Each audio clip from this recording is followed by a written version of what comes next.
Stan Howard, Here. Jason Lamb, Here. Sean Pritchett, Here. Mark Williams. Here. Principal statement. I just want to say that teachers and staff here have worked pretty much around the clock for several weeks getting ready for today. And they were excited to be in the classroom with students. And I spoke to almost every student, and the majority of them were excited to be here too. Excited to be in the building. A few was like, I have to be here, but it was a really good day. Things went smoothly, and we're just glad to be back with some similarity of normalcy. Thank you, Ms. Moore. Approval of the consent agenda. A, approval of minutes from July 13, 2020. B, approval of the payroll. And C, approval of the miscellaneous forms. What's the pleasure of the board? Make a motion to approve. Second. Any discussions? Roll call. Robert Cole, Yes. James Davis, David Good, Yes. David Green, Yes. Harmon Hardin, Stan Howard, Yes. Jason Lamb, Yes. Sean Pritchett, Yes. Mark Williams. Yes. Number 1, discussion action regarding election of the vice chairman. What would be the pleasure of the board? Nominate third district Robert Cole. Second. I have a first and a second. Any discussion? Yes, Mr. Chairman. Board Associate here, Sean Pritchett here, brought up something I believe, and I totally 100% agree with him. I don't know which manner we'd want to end up doing this in, but I believe that the board member-elects that are, all three of them that are currently serving here, I think they should also be polled in this also. I don't know if that's proper protocol under the rules of order, but I think they should have some input into that. But I would accept that nomination if it's approved. I don't think they've taken office yet, and I don't think it's going to be Robert's rule of order. Okay. It's a good thought. Yeah, I mean, even if it was a non-voting point, I mean, you know, I'm with you. Like I said, Sean and I was over there talking, and I totally agree with that. I mean, it is the third district's go around at it, so, yes. Okay. We could table it for next week, next month, if we do that. I just think with three new board members that have they should have a say-so. Well, I mean, as a collective board, you have the power to do what you want to do in this instance. There's different ways to look at this. You could table it, and they could be involved in you getting elected next month, presumably and very likely, because we haven't, it's definitely time for third district to have a go with it. Or there will be plenty of chances for these board members to have their turn at voting on those kind of things in the future. So it really makes no difference to me. I think that Mr. Coe's a great candidate and a very likely to be voted in either way. So that's just y'all's call. I agree. I would just say that, welcome to the new board members in the room.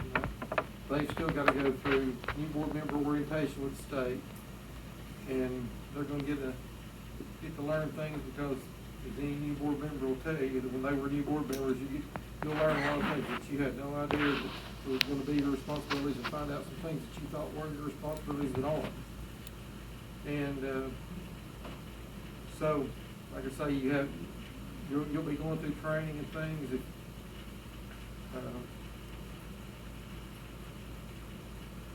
Can I have permission to ask a question? What I'm getting at is I don't think that a brand new sitting board member would probably want to be a vice chair right now anyway.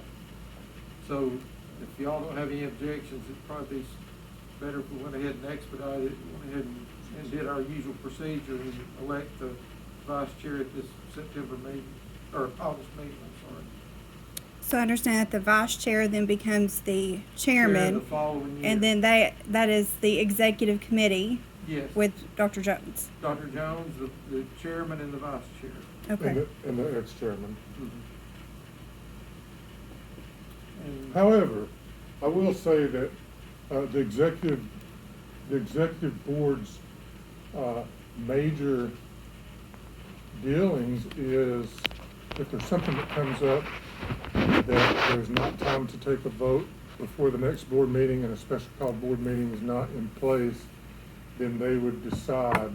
But we have never ruled in a box like that. We involve everybody in any of the votes every time, so. Another thing the executive committee does is decide what goes on the agenda, but we've never done that either. We always try our best to involve all board members and don't hold to those kind of restrictions because we just haven't, we haven't worked that way. We just try to all work together. Usually it's like if an emergency comes up, like, I think we had a water situation. Right. And they'll call on that and get an executive decision real fast. Right. If we can spend this money for this emergency situation, usually what comes up. Yes, sir. And anytime that happens, then that has to be on the next agenda for full board approval. But we still wouldn't make those kind of decisions without saying, hey, the executive committee, this came up, the executive committee is about to take this action, what do you think about it? And I think you all know we've done that all through the years. Well, since I got a first and a second, we'll vote on it, and if it don't pass, then somebody can make a motion to do something different. So, So roll we're, call. just clarification, vote for. Yes. Okay. Mr. Chair, do I start with Robert Cole? Yes. Okay, Robert Cole, Pass. James Davis, David Good, Yes. David Green, Yes. Harmon Hardin, Stan Howard, Yes. Jason Lamb, Yes. Sean Pritchett, Yes. Mark Williams. Yes. Okay, if we'll jump over to the addendum, and congratulations. Thank you. Discussion action regarding approval of additional invoices.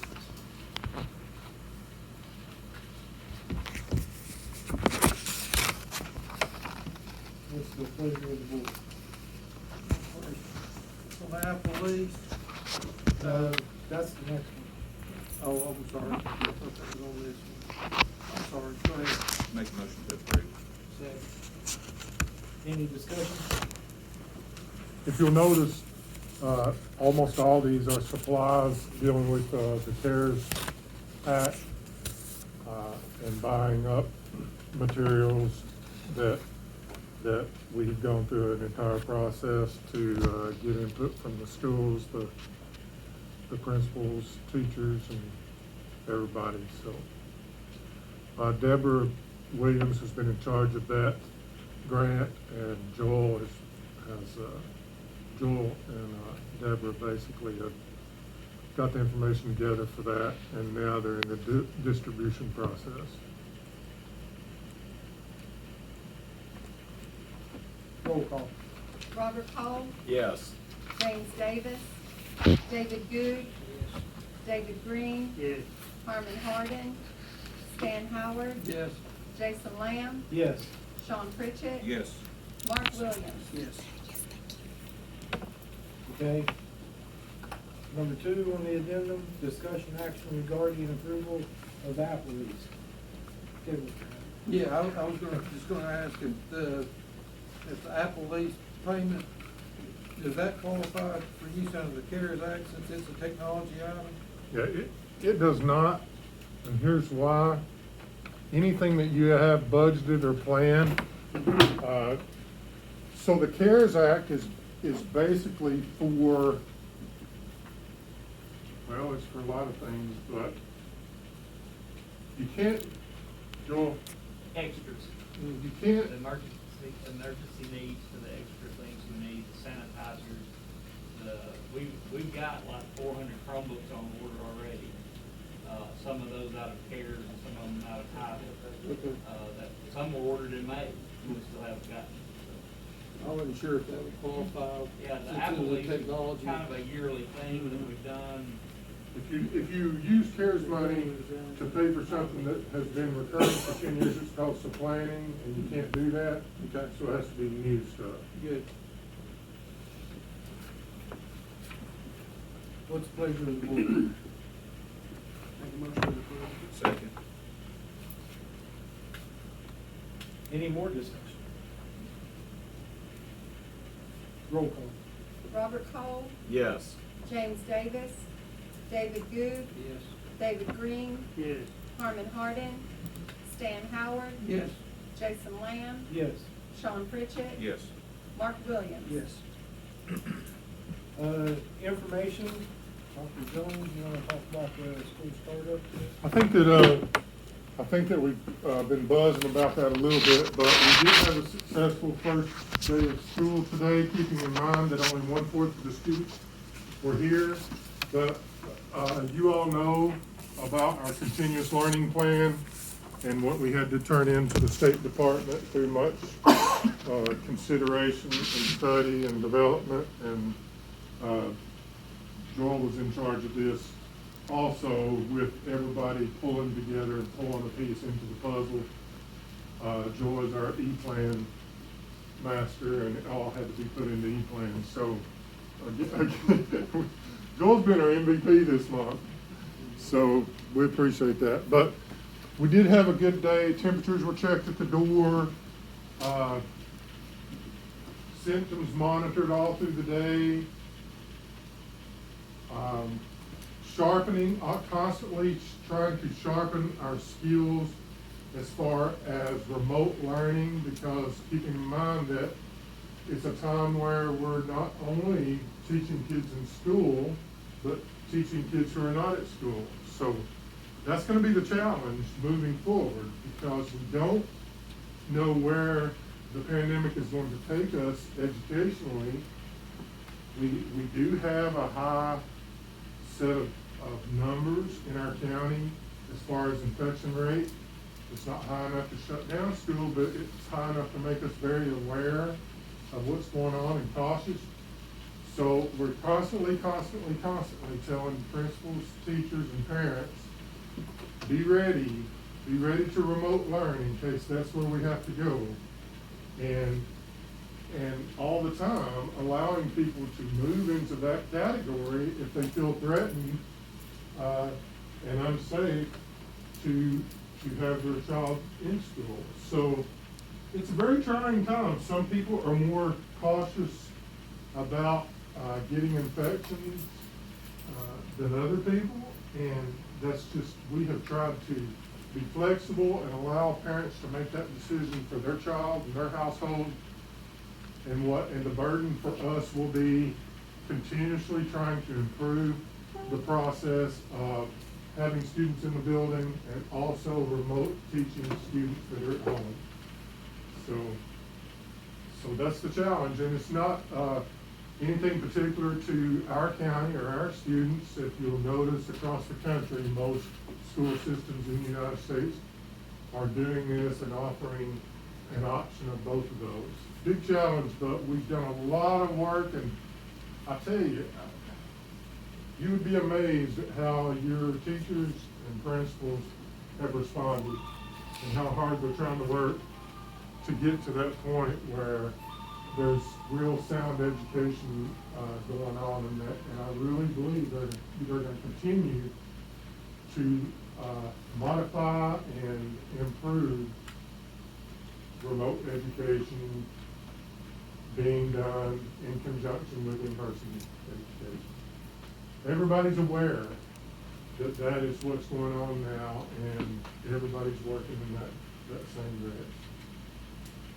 Do you have any questions for me? Is there a certain number that the state has set, so hey, just shut it back down? Well, our continuous learning plan has a number in it when our community reaches X% that are active cases. I believe that number is about 155 or something? 165. 165? 1% of the population. And that would be, active cases, right? Active. All right. And so I think what are the active numbers right now, Joel, do you remember? This morning they were at 80 for Polk County. Yeah, that's pretty high, so it has us, very concerned. And we will follow that continuous learning plan. If it goes above that number or close to that number, we're going to act accordingly according to what that plan says. I really think that people in your community, if the numbers do go higher, there will be more and more opting to go to remote education. And that's why we are just emphasizing so much to all of our educators that we have to be ready for those kind of moves. And what I mean by we have to be ready for is, it's one thing to say you're gonna remote teach and you're gonna remote learn. It's another whole thing to be able to do it effectively so the educational process is altered at a minimal state. So that's what we've all been working on, to try to be able to do that in case. And for the large number of people, I say large, I think it's large. What would you say the percentage in our county that chose remote learning? 25% maybe? I don't know if it's, well, I'm gonna say, 350 to 400. All right. That's, It's a pretty significant number for us. And it's comparable percentage-wise to Cleveland and Bradley County. They have similar percentage numbers that are choosing to do remote. So we're really working at it to try to make sure that we keep the educational process going. Are there any other questions?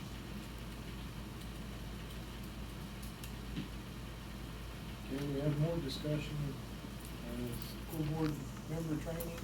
Okay, so every time there's an election and any new board members that are voted in, we have what's called a new board member training, and that's required by law.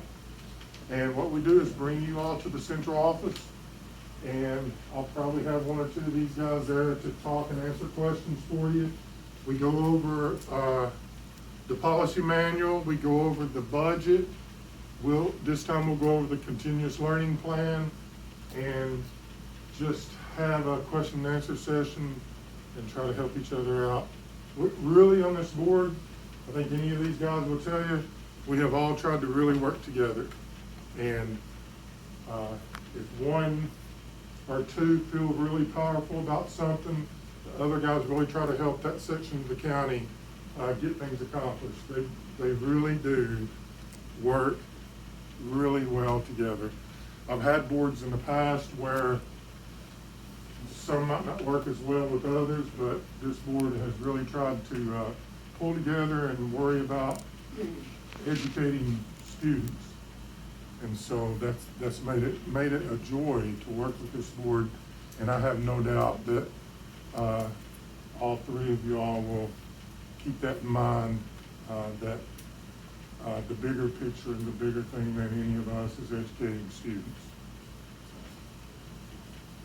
But before the next board meeting, I'll be contacting you and pulling you together, and we'll agree on a date and try to go through some of this information. Do they still go through like the SBA? Do they have to? Yeah, I think that, from my understanding, y'all probably know more about that part than I do, but every new board member goes through what's called a new board member training with at the state level. And all that is kind of iffy right now. I know that the yearly superintendent conference, where they make a gazillion dollars, because practically every superintendent in the state goes to either Gatlinburg or Nashville every year in October. And it's a big hoorah money-wise, because lots of vendors are there courting superintendents who have a major say in how money is spent, and that's not happening this year. They canceled it last week. So a lot of those kinds of things, you might have to do some of that training online. But we'll gather as much information. Miss Lynette will, she and I will try to make sure that you get all the information you need about whether that, is gonna happen in person at the state level. The fall district meeting is still on, it's scheduled, I know they canceled it. Yeah. More and more and more of those things every day are being canceled. All the way up to major football conferences, you know. Their first training orientation, I know it was 2 days long. They spend the night wherever they are, usually national.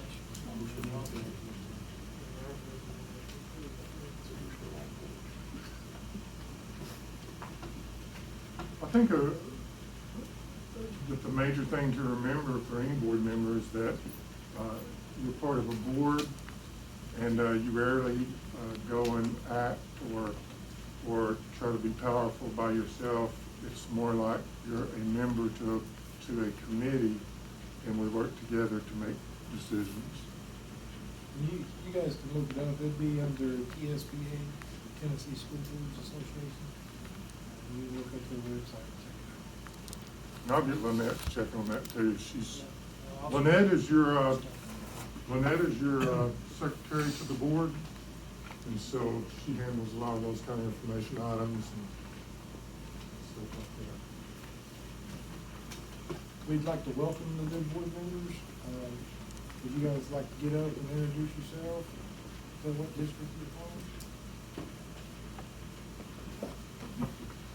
My name's Jill Rose. I'm from District 3. I'm married. My husband's name is Michael. I thought